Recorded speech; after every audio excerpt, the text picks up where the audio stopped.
Welcome, everybody. My name is Mina Jane, and I am the director of the Ashland Public Library in Massachusetts, also in the United States, because we have Valerie Keogh with us coming from England for afternoon tea and a talk about her book. But before I get to Valerie, because I'm excited to talk to her, I just want to say a couple things. One is thanks to the Friends of the Ashland Public Library who support all of our programming.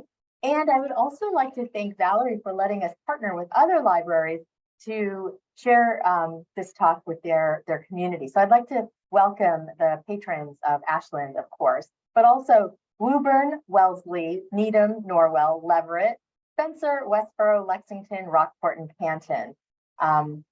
I think that when libraries get together to do stuff, we make magic. And apparently, according to Valerie, they also might consider doing some murder. So we'll dig into that too. Valerie's new book, The Librarian, oh my gosh, how awesome is that? Just came out on April 21st, and you can order signed copies by bookplate from Aesop's Fable, which is in Holliston, the next town over from us. And I will put a link in the chat for that. Valerie, welcome. I'm so glad you're here. You had some really interesting things in your bio, but the one thing that I was really interested in is that you went from nursing to writing. And so I would love to know more about your journey into being a writer, as well as, and let's talk about the book second. Let's talk about you first. Welcome.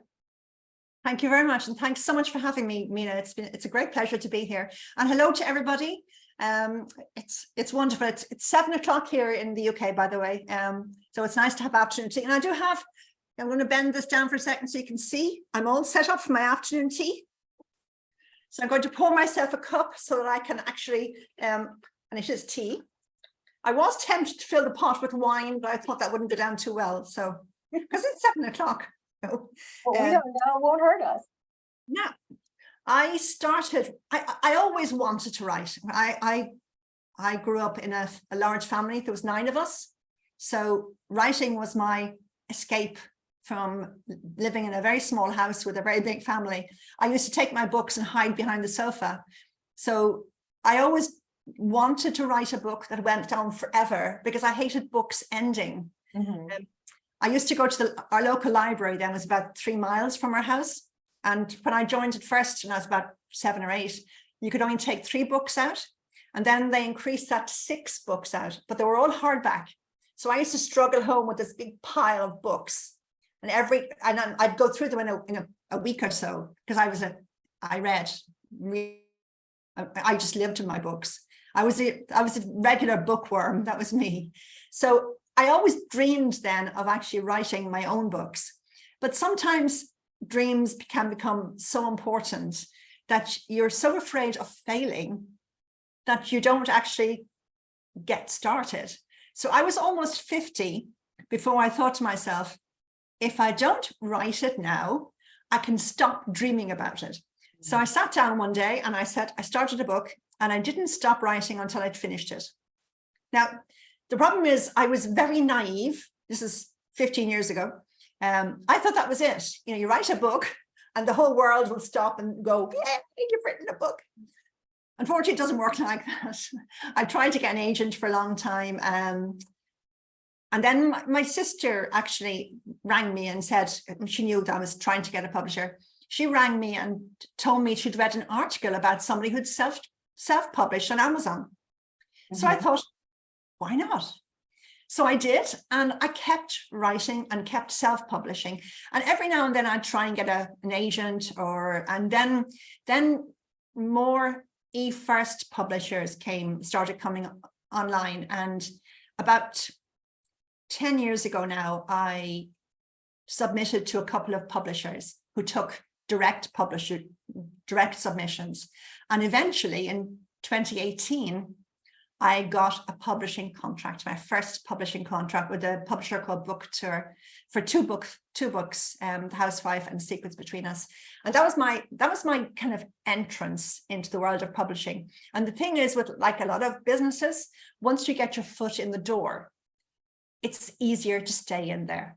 So I decided to take the risk and give up my nursing at that stage. I had been nursing all along, near enough. I took the odd few years out to do something different, but I had stayed nursing. I was working in the care of the elderly at that stage, which I did love, but writing is what I really wanted to do. So I decided, take a risk, write full time and see what happens. Mhm. And then, of course, what happened was Book Couture didn't renew my contract. Oh, no. So I cried for a full day. I bawled crying. I was so devastated. It was very upsetting because you just assume that once you're there, everything is plain sailing. The bottom line is publishing is a business, and it can be a very cruel business. But because I had my foot in that door, my next publishing contract came easier. Mhm. So within about 4 weeks of that day when I cried, I think I was lucky because I felt so unfairly treated by that publisher that after a day crying, I got angry. And I decided I'm going to teach them that I can be a writer. So about 4 weeks later, I signed a 6-book contract with Bloodhound Books. So that went really well. And then about 2 years ago, they sold up and things weren't going so well. So I was approached by another, I was approached this time, I was headhunted, which was actually quite exciting, by Boldwood Books, and I'm still with them, and they're just wonderful. When you have a good relationship with a publisher, it's just magic. My editor, Emily, is just an absolute dream to work with. We have a good rapport. She understands the way I write, because, well, every writer writes differently. I'm what they call a pantser. I have a very vague idea of the story, and I just start writing and hope that it all falls together by the end. And sometimes I'm nearly at the end and I'm not quite sure what's going to happen. So the fact that she accepts it's the way I write is great, because some publishers like to have a detailed synopsis before you start writing. That's very hard if you're a pantser. So this works fine for me. So I've had how many books have I published with them now? I've had 1, 2, 3. Why does it see your tea caddy, the one on your yeah.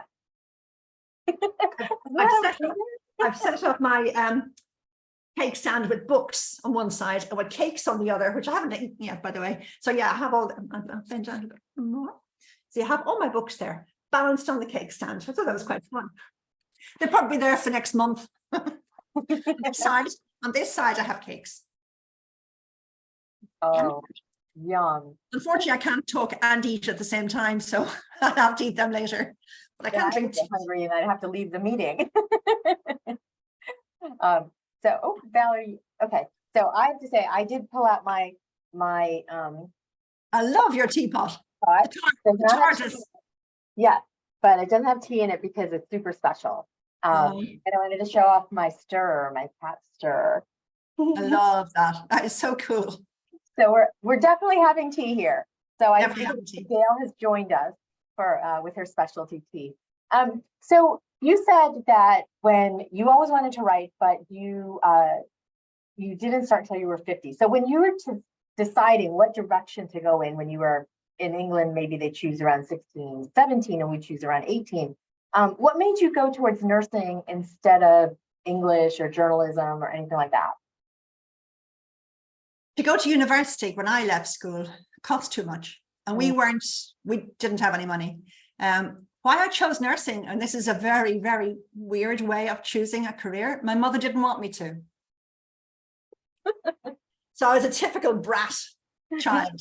There wasn't, I would have liked to have done journalism, but I'm not very brave. And my siblings all went from school to secretarial courses. Nobody went to university because of the expense more than anything. When there was 9 of us, my father died when I was 5, and I have 3 younger siblings. So there wasn't much money to go around, and we were expected to get a job that brought in money. And in my day, nursing was on the spot, on work related. You didn't go to university like they do now. So literally from the very word go, you were earning money. Not an awful lot, granted, but you were earning and contributing to the household expenses. So it was assumed that's what you'd do. But I loved nursing. I really did enjoy it. I made some great friends that I'm still friendly with. And that's a great thing with nursing. You do tend to make friends forever. And it's a great occupation that you can, because I went to university then much later as a mature student, and I supported myself by working every weekend. So I nursed weekends, and I did English and Italian in university, and I stayed on university to do a master's in American literature, actually. And I loved going to university. It's such fun. But I tell you what's really fun about going to university when you're a mature student is all the 19, 20-year-olds who are desperate to get out earning money. And I'm thinking, oh, been there, done that. It's not that great.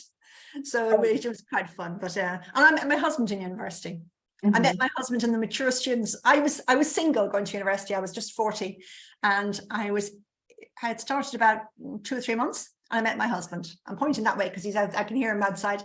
Yeah, I met my husband there. So, and then we got married about 3 years later. So, and then we came to the UK. So you worked as a nurse up until about 40 and continued to on weekends, and then you went to school for English and literature, and that's amazing, like to know that you want to take that turn. It was actually fun. And I think the fact that I was 40, I was single, and I had my own apartment at that stage, and I could see my nieces and nephews were all going to university, and it just sounded fun. I said, I can do that. So I did. And in Ireland at the time, they were giving grants to mature students. So I got a grant, and I worked weekends, and I went to university, and it was great fun. I really did enjoy it. I loved studying English. It was lovely. And I loved studying American literature.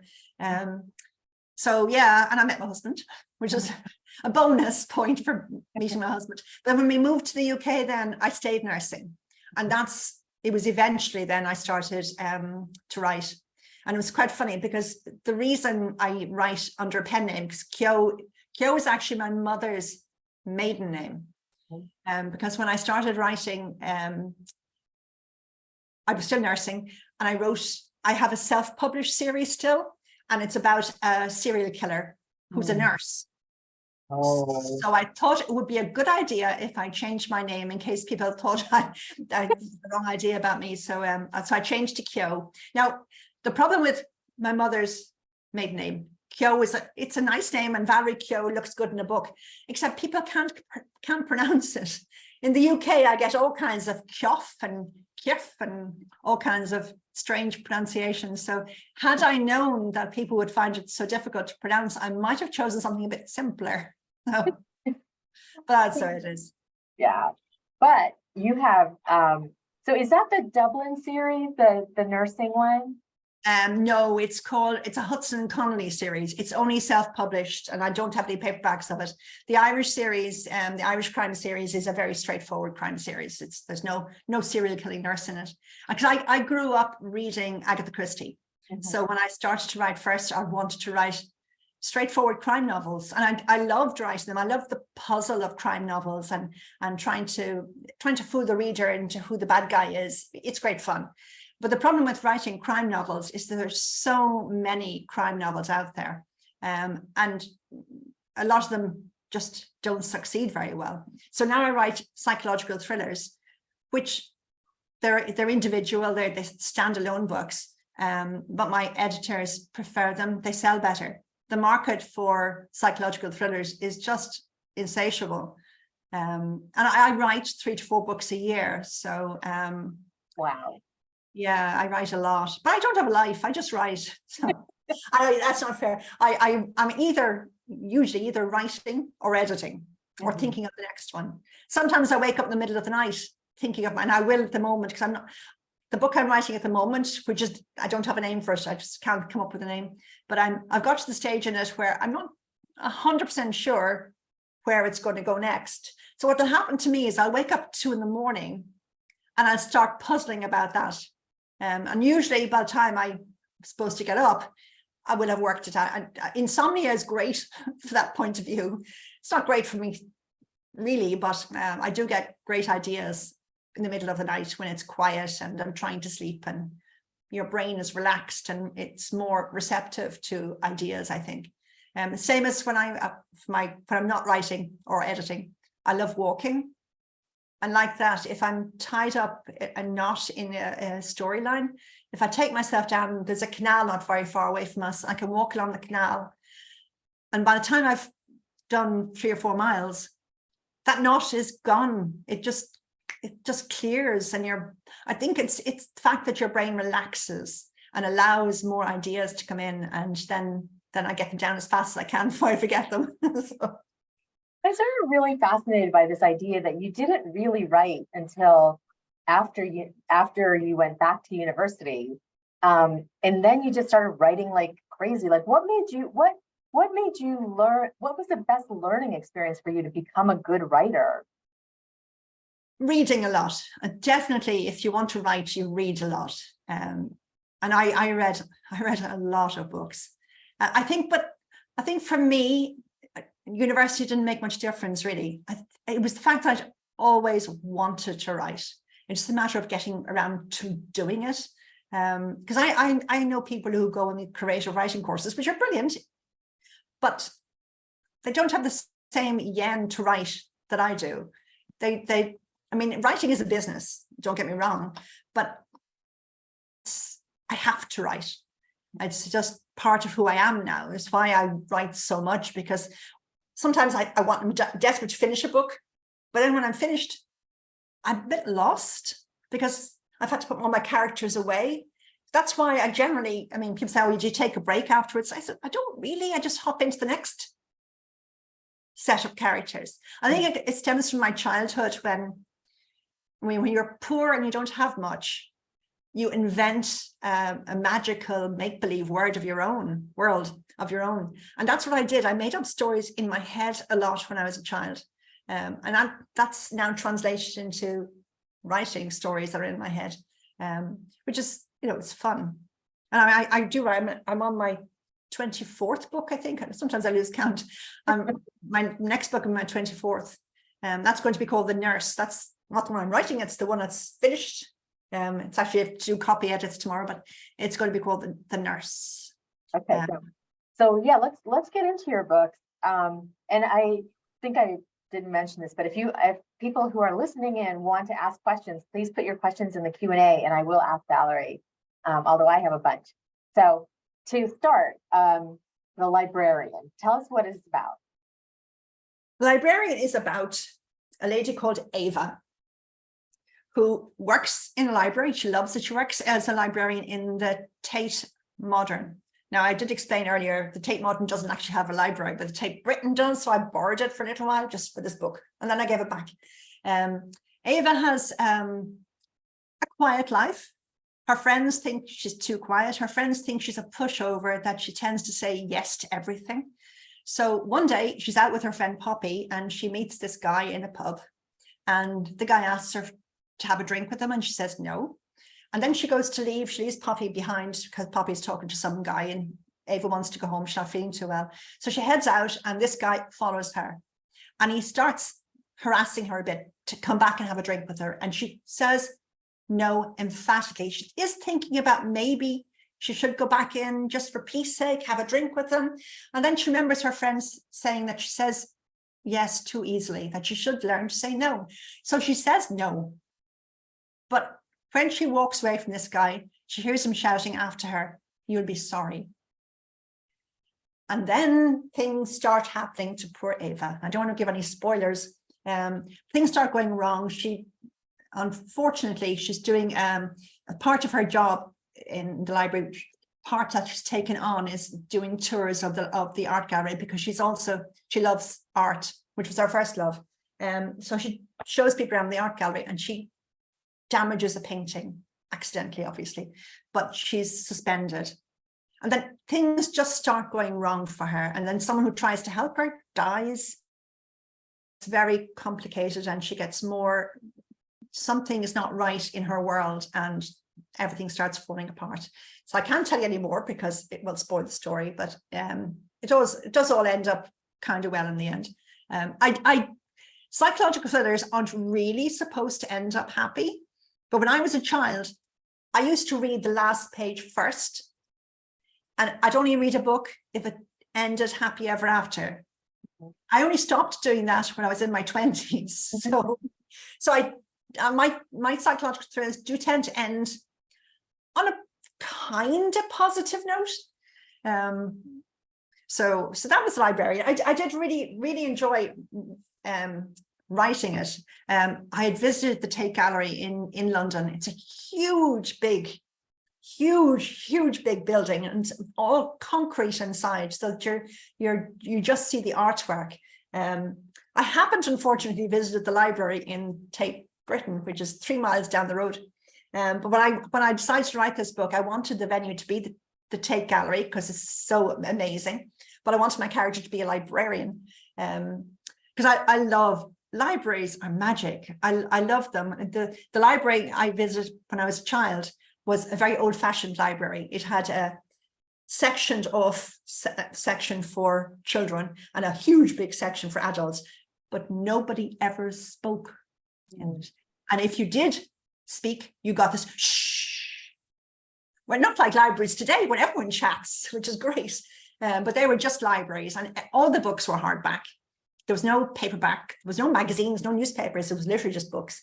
But I loved it. I loved my library. I think they're amazing places. So I always wanted to put a librarian in one of my books. So that was the library in that book. So what made you feel like a librarian would be a good protagonist in a thriller, like a psychological thriller? What characteristics or stereotypical characteristics of a librarian kind of appeal to you for that genre? I think because they're perceived to live quite quiet lives, hiding away with books and just, spending their lives in quiet libraries, not, old-fashioned libraries, but quiet libraries involved in their books. And quite often psychological thrillers are to do with what's behind what you initially see. So you see the librarian with her books in a quiet venue, surrounded by books, and it's very quiet. But then just peel away some of those layers, and you've got the person with secrets behind what you're seeing. So it's what's behind the facade that fascinates me, and that's perfect for psychological thrillers, is the secrets people have. And Ava has something happened to Ava when she was in university long before, which does come into her life now. But I think we all have secrets. We all have things that we did or didn't do when we were younger. But it's psychological thrillers. It's peeling back at that. And I think the librarians, they're just perfect for that, because they are, I don't know if you're quiet, Mina, but they tend to be. My librarian is quiet and reserved. So it's everything that's behind that. Well, I'm sure there's people in this audience that have seen this other programs of mine, and they can comment on if I'm quiet and reserved. But I'm curious about your own history influencing or impacting the being able to get into the psyche of people, or the potential psyche of people, because these, of course, are fictionalized people. So what in your background has really led you to creating characters and digging deep into their psyche? But growing up, because we were relatively poor, my mother came from a fairly well-off background, so she tended to put on airs and graces to a certain extent, and we were brought up to kind of do the same thing. So we pretended to be something we weren't really.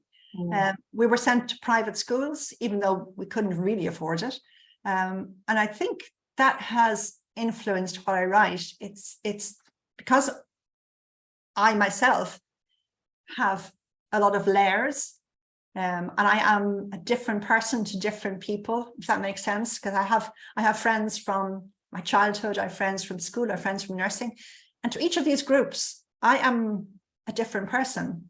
And that fascinates me as well, is that they all see a different part of me, but all those parts make me. And I think everybody has different faces that they show groups of people.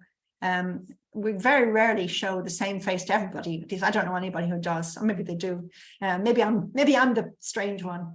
But I think there is that. I think people have a lot of, a bit like an onion, you know, you peel away all the layers. And sometimes there's a nice little onion in the middle, and sometimes there's rot in the middle. And it's what are you going to get when you start peeling the layers off a person? And that fascinates me in psychological thrillers, that I can do that. It's playing God, really. I make my people, and whether they end up being solid onion all the way through, or the layers peel off and there's horrible, evil, nasty core. And it's that the nasty core is fun to write. I'm my self-published series is about a serial killing nurse, and she's really bad because she's a serial killer, but people actually learn to sympathize with her because of her necessity to kill, which sounds weird, but it's how you write these things. And I like to write people that are a little bit not perfect, because you can write about good. I think people who write about good people all the time tend to write rom-coms. I mean, I can't write romantic novels because I just want to kill somebody. So it doesn't work in romance, not really. That's funny. Well, sometimes in romance they want to kill each other too. That's true. But so that's an amazing perspective of your personal, you know, like your personal, and how people look at each other from their own perspective of what they know of a person. What kind of research do you do when you're writing one book, let's say? What kind of things do you dig into or dive into? It very much depends on the book. You can spend hours doing research and then have no time to write. So sometimes if I hit a spot in my book when I need to do research, I might just put a line of question marks and come back to it, because you're in a flow of the story and you don't want to be pulled out to do research. So I dropped my phone on the floor, it keeps digging. You have to do some. I like my facts to be correct. That's why I went to the Tate Gallery. Being there, you can get the feel for it much better than if you look on the internet. I mean, sometimes I don't go to streets that I can go on Google Maps and you can walk along, which is brilliant. I research a lot of how to kill people. So, because you want to be, you don't want the reader to be pulled out of the story by saying, that wouldn't happen. So you want things to be factual, but I don't want to bury the reader in facts either. So because one of there's a part of the story is that they find these mummified bodies in this dining room in this house. There's, I think, I can't remember if there's 6 mummified bodies, but I had to do some research on how to mummify a body, and it's actually surprisingly easy to mummify a body. It's very hard to mummify a head. So to make my life easier, the bad guy took the heads off. So sometimes you do research and you think, like, I just can't go into all that would entail to mummify a head. So chopping the heads off was a lot easier. Okay. I know, but these are things you have to do. And I have climbed under chairs and under tables to see if I'd fit, to make sure that if I use that in the book, it's realistic. So I do get myself into knots when you're doing this, because I tell you, at my age, climbing under a chair or under a table and you bang your head, you think, oh my God, but then you write that in the book, so it's okay. But yeah, you do have to do a certain amount of research. I have police characters in my books, but my books aren't police procedurals. So I don't spend too much time in getting the police procedure correct. In fact, somebody in the librarian said that wouldn't happen. One of the things that happens in that book, but it happens in my book. So, and I'm allowed to use artistic license to invent things. That's the whole point of writing a book, really, I think. So, well, which is interesting, because that was one of my questions, is what is the line for you of like actually having something that's real versus something that you created for your story. You know, is there a point where you're just like, you know what, I'm just going to make that up because, like you said, cutting the head off easier. Yeah. Like, I mean, how deep are you willing to go into research in order to make your book as authentic as possible? I think I don't write police procedurals, as I said, because I don't want to have to go down to a police station and spend hours getting every little nitty gritty detail correct. And some of my police procedures I learned from watching TV, which isn't necessarily correct either. But I like the bones of the story to be correct, so that, as I said, so that people aren't, because there's nothing as bad as reading a story and then getting to a section where it just doesn't sound correct. So I want it to sound correct. I want it to feel correct. If I've made it up, I should be good enough to make you believe it. And if I haven't made you believe it, then I haven't done a good job. So I should be able to, I mean, that's part of being a writer, is to make up stuff. I mean, J.K. Rowling made up all the Harry Potter books. There's nobody flying around in broomsticks. So but we believed it when I loved the Harry Potter books, and you believe every minute. So it's that getting just that line right to make it believable for the reader. But do you have readers that contact you and say, oh, you had said that about the librarian. Oh, that couldn't possibly be, you know, that couldn't happen that way. I had somebody contact me about, I can't remember which book it was in, a medical thing in the book, and she said that wouldn't really happen. But again, you know, I wasn't going to go back, and it would have meant changing too much of the book to have corrected it. And she was a doctor. I think, to be honest, very few people would have known the difference.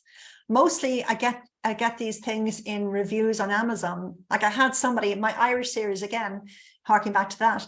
I had a reviewer who said, because in the series, the police detective from Ireland goes over to the UK to question a suspect.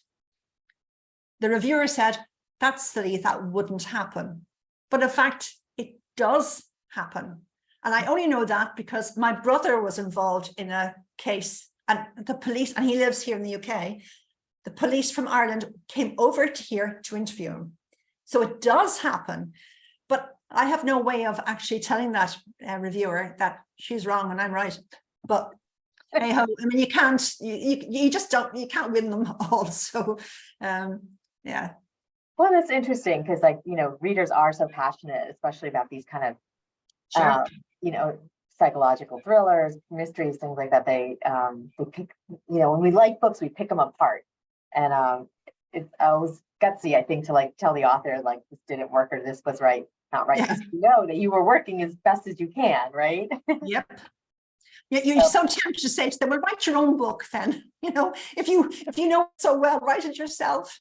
Because sometimes, and sometimes you get, I always amuses me and a lot of other psychological thrillers is the reviewers who write, I knew who it was from the first page, when we don't know who it is from the first page. Sometimes I don't know who it is until the last chapter, because you just don't know how the story's going to go. Especially, you know, people like me who are total pantsers. You literally get into the story, you kind of get into the characters, and it's almost like they take over writing the book. And that's the sweet point in writing, for me anyway. It's when the characters feel so real that you're almost writing what they're saying, which is fun. And it's getting to that is just wonderful. I love getting to that point sometimes. So do your characters sometimes veer from what you think they're going to do? Yes. Sometimes, you know, I'm thinking, I didn't want this to go this way. I wanted it to go that way. And you think, oh, no, okay, I'll write it that way if that's what you want. It's the fun of writing. You know, I would find it very boring to write a book if I knew from the very beginning exactly what was going to happen. But for me, it's you know, it's almost living the story. And it sometimes, diversions happen, or people die when they're not supposed to die, or they murder somebody else when they're not supposed to murder somebody else. But yeah, it's part of the fun. You have to enjoy writing, and I enjoy writing most of the time. Sometimes it's hard work. I find editing hard work, but it has to be done. So you do your own editing? You don't have an editor through your publisher? No, my publisher has an editor. Yeah, so I give my finished manuscript to my editor first, And she normally sends it back with 3 or 4 pages of suggestions that I change. So that first is a structural edit. It's a big one. It can take anything from 2 to 3 weeks to do a structural edit. And then it goes back to her and she gives it to a copy editor. And she's the person who kind of checks timelines, make sure I use the same person's name all the way through and I don't change someone's name halfway, and that kind of thing, and just checks for continuity. And then it goes back again, but I check all that to make sure it's all right and agree with what she says. And then it goes back again, and then a proofreader goes through it all. So, and they hopefully pick up any errors. And honestly, after that's 4 pairs of eyes who are reading it, and still sometimes you get an error going through. You know, I do try to do my last personal edit on it before I give it to my editor. My last draft, I try to do an audio edit, so I listen to it as well as read it, and it's amazing how much you pick up when you're hearing it, and especially if you hear repetitive words. Clunky sentences that just don't flow properly. So I can spend time on making sure that is done better. So it's very valuable from my point of view. I find it a very valuable edit. So how do you listen to your book if it's not in audiobook format yet? I do it in the computer. There's a read option on my Word. It's great. The voice is a bit iffy, but yeah, I find it great. I used to send it to my iPad, which has a read thing, but in fact, my Microsoft now have a read option on the Word program, so I do that. It tends to be a bit fast sometimes, so I can't seem to stop it. But yeah, I find it a very valuable tool in the editing process. I've never heard that before. That's really interesting, and it makes a lot of sense because sometimes you've looked at it so often that you don't even. Exactly, yeah. Or it picks up words you've missed, might be a that missing or an a missing, and especially in repeated words, or just clunky sentences that just don't sound well. And I catch myself, if I ever catch myself saying it'll do, then I know it won't, because your readers deserve more than it'll do. So that's when I stop and say, work on this sentence. Sometimes I work so long on a sentence that I end up saying, I can't get it done. I take it out altogether. So rather than having a clunky sentence that again takes you out of the book, it's better to remove. If I can't smooth it out, it's better just to take it out altogether if I can. So now that you've written and published 34 books or about that. 24. 24, sorry. Do you find that your process is very different now than when you first started? I hope I'm better.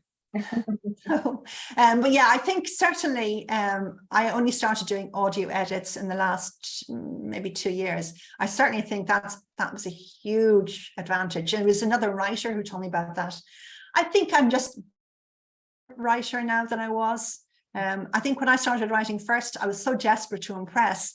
I used a lot of big words that I thought people would find impressive. And in fact, it was silly. I took them out because my Irish series, I self-published initially, and then they were actually published by Bloodhound. When at that stage, I was able to go through and take out silly words that I thought would impress people. And people don't want to be impressed. They want to read a story. So that's something I've learned. I take out a lot of speech tags. So you don't have to say, she said, he said, every sentence. So I've taken out those as well. So, and sometimes adding more descriptions, sometimes taking them out.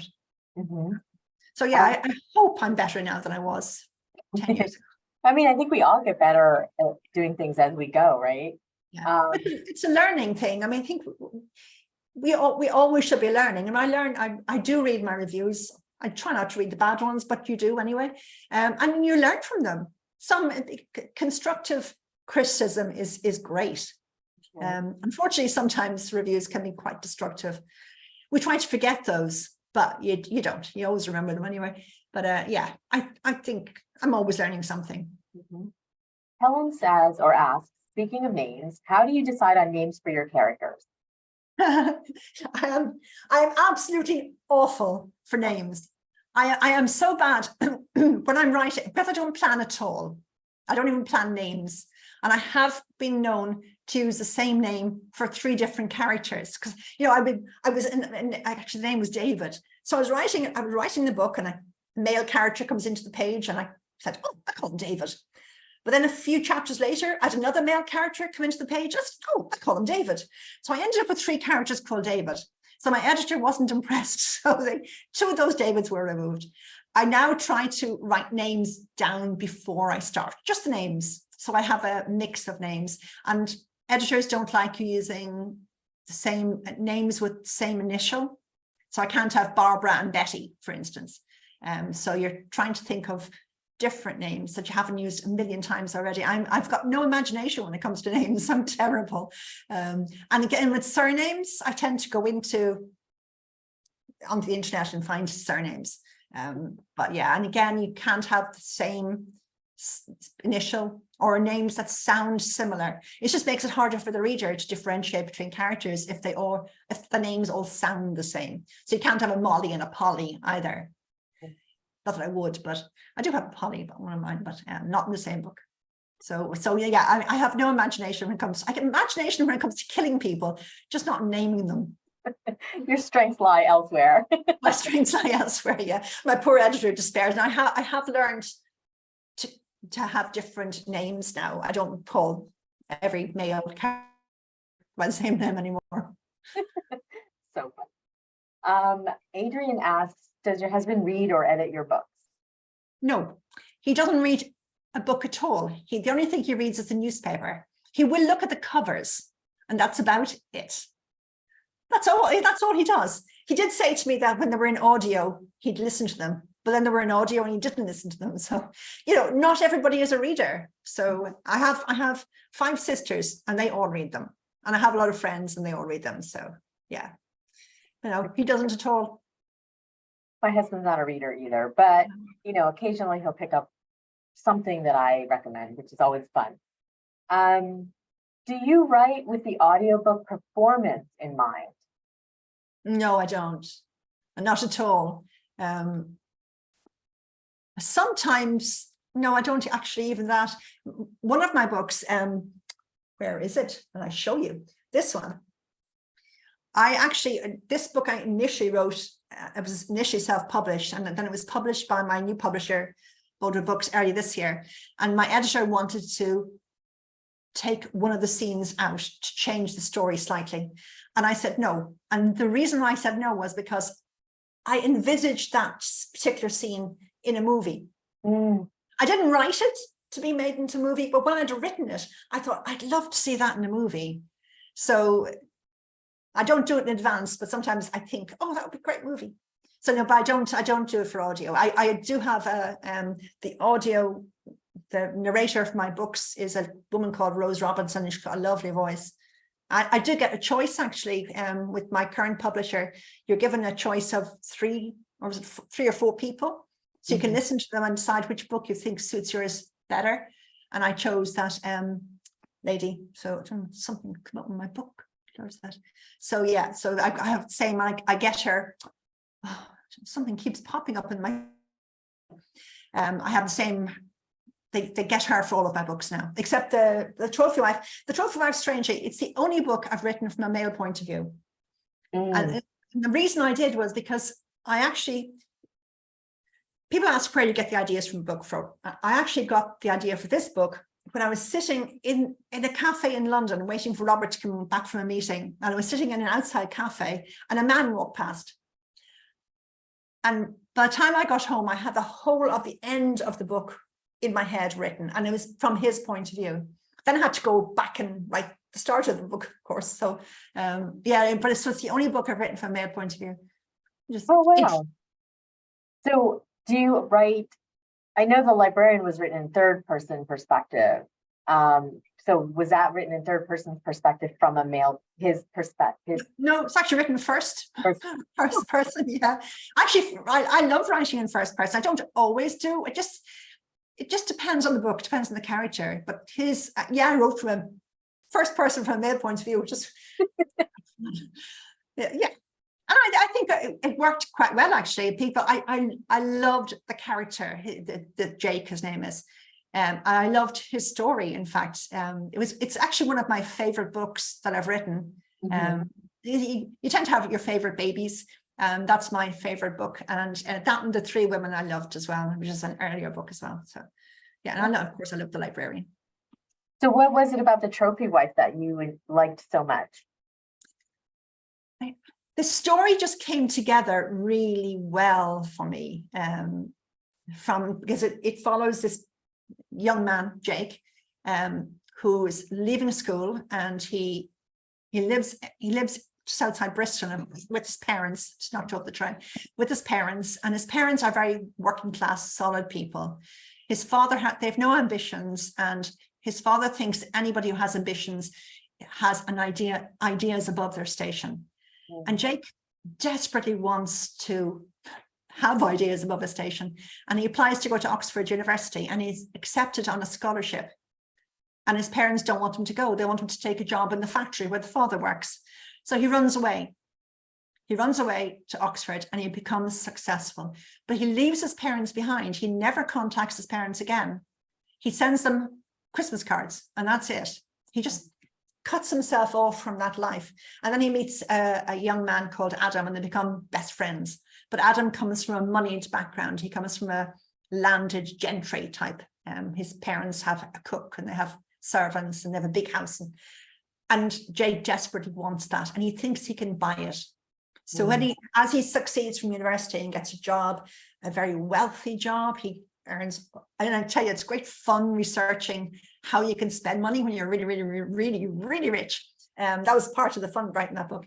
But he discovers that he thinks he can buy what his friend Adam has. You can't buy that kind of life. You either have it or you don't have it. And it's his story about how he tries to get the life that Adam has, and unfortunately he just does it all wrong. And it's there's some of it that's quite sad. And it's got a sad ending, actually, by the way. Sorry, one of my few that has a sad ending, even though I like it most. But it was great fun because he becomes a banker, and he earns gazillions of pounds. And this is before all the banks collapsed.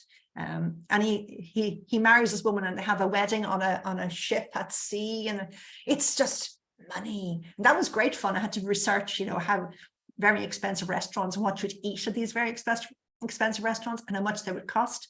Kind of £400 and £500 bottles of wine for lunch, this kind of thing. Oh, wouldn't I love it? No, but I wouldn't. But it was fun writing it. It sounds like it would be really interesting for us to read it too, because it really captures like his whole, like what's going on in his brain to like make him want to do that. Like from the time he was a kid, very much like your story of like what your childhood has made you the person you are today. It's a very strange, the ending is not everybody gets the ending. The ending's slightly different. And I think some people just don't really understand what I'm trying to say at the ending. So I won't give you a spoiler, but it was deliberately written the way it is. And I did add a bit of, again, because I self-published and it was published by Boldwood Books earlier this year, I did change the ending slightly to make it clearer for people what I was trying to get across. Because if people don't understand, it's because I failed in somehow. But it is this is slightly different. I don't write books, they're not the same story each time, each standalone.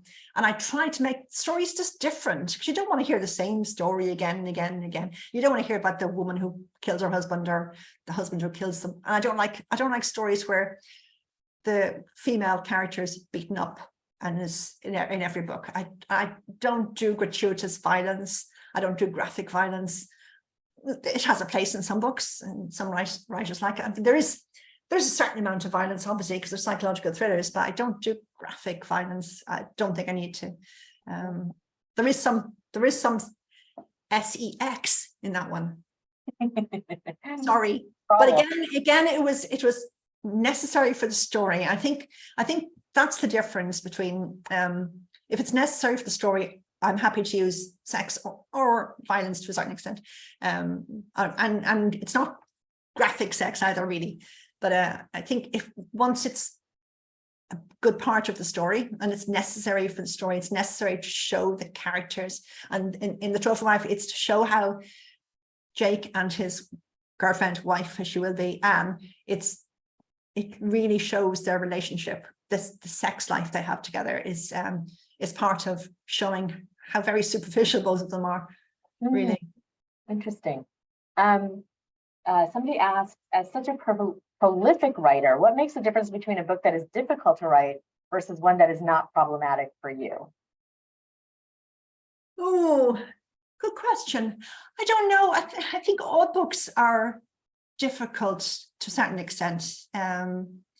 Sometimes I think, you know, and it's across the board for me. I get to a stage, and this is the good thing with having writing friends, because I have friends that I can write to and say, I don't think this book's no good. And they all say, you always say that, because I always do say that. There's always a part in a book where you think, the characters aren't behaving, they're not taking over, they're just lying back and ignoring me. And so there's always a part of that. And I think what makes a successful writer for me is perseverance. It's getting through that bit where you're afraid you're going to write rubbish and just motoring through that.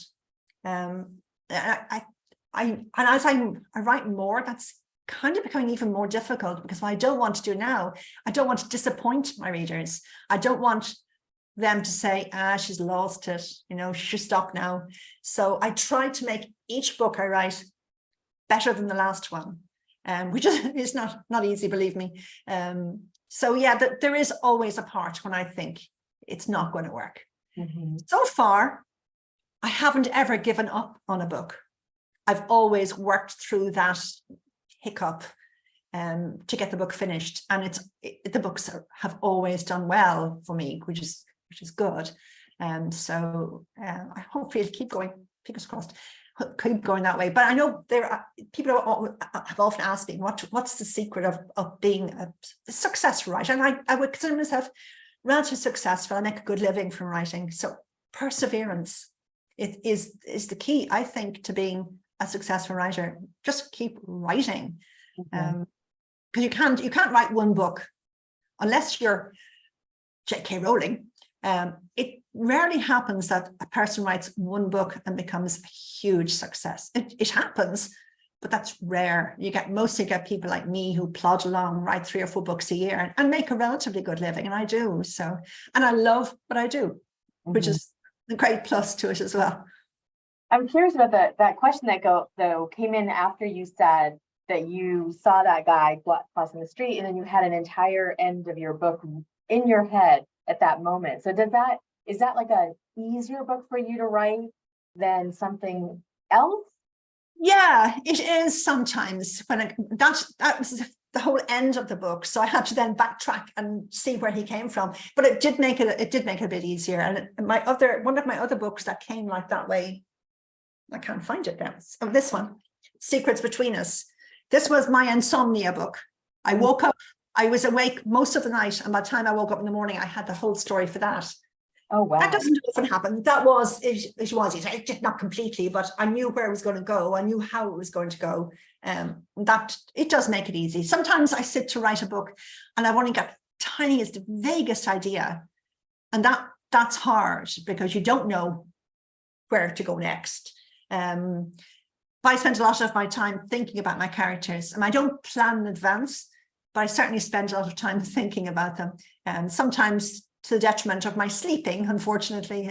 But yeah, and as I said, at the moment, I'm not too sure where my characters are going to go at the moment. So I know at 2 a.m, I'll be awake thinking, oh yeah, I'll have her doing this, and then I'll have her doing that, and then he'll do this and he'll do that, and it'll come together. I hope. So I'm going to ask this question, although it sounds like it's a no. Do you have a writing routine? Routine. Yeah, I write every day. I try to start first thing in the morning. I used to go to the gym first thing in the morning, but my gym's shut. So now I start writing first thing in the morning. I try to do I'm up early, so I tend to write from 8 o'clock, stop for coffee several times during the morning. I drink way too much coffee. Stop for lunch, maybe. If Robert's here, I'll stop for lunch. If he's not here, I'll take lunch back to my laptop. My office is upstairs. and I'll have lunch while catching up on social networking. And then I'll write in the afternoon till, depends, 4 or 5 o'clock, sometimes 6 o'clock. Depends on how the story is. Sometimes it's just flowing and you just want to keep at it. And sometimes you have a deadline and you have to keep at it. So it's that as well. But it's very easy to be distracted, and I'm easily distracted. Coffee distracts me, social networking but I have to do a certain amount of social networking, so I consider that part of the job. But I am easily distracted. Oh, aren't we all nowadays? Yeah. So you had said that the nurse is coming out next. Oh, wait, before I get to what's next for you, tell us what you are reading. I've just finished an advanced reader copy of a writer friend of mine, Diana Wilkinson, who has a book coming out in next month sometime. So she asked me to read it for her so I could give her an author quote for the end of it. So I've just finished reading that. It's good. Yeah. I used to read a book every 2 or 3 days. Now I'm lucky if I read a book a month. The problem is and you might find this sometimes too, you're dealing with words all day. The last thing I want sometimes at the end of a day is to see more words. So I would prefer to watch TV, crime series usually. So I don't read as much as I used to do. I just don't have, I don't have the time. And a lot of the time I'm reading, like Diana's book, I'm reading advanced reader copies from other authors who want a quote or who want feedback. I have a very good writing friend, Jenny O'Brien. She writes crime series and we read each other's books. So she'll read mine when I finish. And of course, you're always there kind of waiting for that first feedback to come back. And we're very honest with each other because there's no point in not being. So, and it's when she gets back to me and says, it's okay, it's good, there's a huge sigh of relief. Yeah, it's very important to have someone like that as a writer, someone who's honest with you, because what you don't want to say, oh yeah, it's great, no problem, when it's actually not. So, so yeah, it's good. Definitely. Now, go back to the last question that I always like to ask is like, you said that the nurse is coming out, it's done. Do you know when it's coming out? 21st of July. Oh, okay. So you said, you did say you write 3 or 4 books a year. So you probably have something sort of every quarter. And then what are you working on? I am working on another book, and I have, at the moment, it's the working title is, I have no idea what this book is going to be called, book. And it's about a woman who has had a rough time with her partner, and her partner had actually died. And she's decided to follow a dream, and she's bought this very old house in the countryside, and she's having it renovated to run a B&B. Unfortunately, as always happens in psychological thrillers, things don't go quite to plan. So things are starting to fall apart. I just haven't decided yet who's the bad person in it. I have a vague idea who it's going to be, but I have to, of course, because psychological thrillers, you have to put a twist in. So I'm trying to get the readers to believe it's going to be this person, but in fact, it's going to be another person, I think. So I think your process is fascinating. I would love to talk to you for like a whole nother hour, but I know people probably have to go. But Gail says thank you for this lovely afternoon tea. Valerie, pleasure. You're lovely here. And fun, and I really appreciate you being willing to spend your time with us. I know it's dinner time for you, so I really appreciate it. It's an absolute pleasure. We will look forward to your books, and remember, you can buy signed books from Valerie from Aesop's Fable. I put the link in the chat, and I hope you all have a wonderful afternoon and have some more tea and relaxing time and read Valerie's books because they're amazing. So thank you all very much for coming and listening to me. Thanks, Mina, for inviting me, and to Ashton Public Library for allowing it. Very kind. This has been fabulous. So have a wonderful day. I hope you and Robert have a nice dinner. Thank you. Whatever's in the fridge. Good night, everybody. Take care.